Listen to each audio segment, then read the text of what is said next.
Actress Riya அவர்கள் சமீபத்தில் ஒரு இன்டர்வியூவில் அரோராவை பற்றி வந்து ஒரு விஷயத்தை பகிர்ந்துருக்கிட்டாங்க.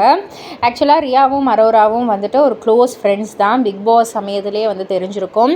ஸோ ரியா கிட்ட வந்து கேட்கப்பட்ட கேள்வி, அரோரா ஃபேமிலிக்கு என்ன தான் ஆச்சு, ஃபேமிலியை பற்றி கொஞ்சமாவது சொல்லுங்கள் அப்படின்னு வந்து கேட்டதற்கு ரியா வந்து சொல்லியிருப்பாங்க.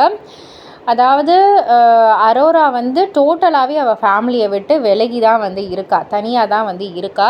ஸோ அது வந்து எல்லாருக்குமே முன்னாடியே வந்து தெரிஞ்சிருக்கும் அப்படின்ற மாதிரி வந்து சொல்கிறாங்க. அதுதாங்க என்ன தான் ஆச்சு அப்படின்னு வந்து கேட்டதற்கு, அவங்களுடைய க்ரைட்டீரியா வேறு, அரோராவுடைய ஐடியாலஜி க்ரைட்டீரியா வேறு. ஸோ சுத்தமாக வந்து செட் ஆகலை அப்படின்றதால அரோராவே வந்து அவங்கள விட்டு விலகி தனியாக இருந்து இப்போ அவள் நல்லாவும் இருக்கா, அவள் வந்து நல்லா இது பண்ணிக்கிட்டு இருக்கா அப்படின்ற மாதிரி வந்து சொல்லியிருப்பாங்க.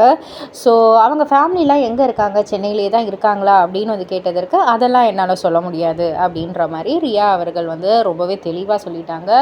ஸோ இதை பற்றி நீங்கள் என்ன நினைக்கிறீங்க, உங்களுடைய கருத்து என்ன அப்படின்றத கீழே உள்ள கமெண்ட் பாக்ஸில் குறிப்பிட்டு சொல்லுங்கள். மறக்காமல் சேனலை சப்ஸ்கிரைப் பண்ணி பக்கத்தில் உள்ள பெல் ஐகானை கிளிக் பண்ணிவிடுங்க.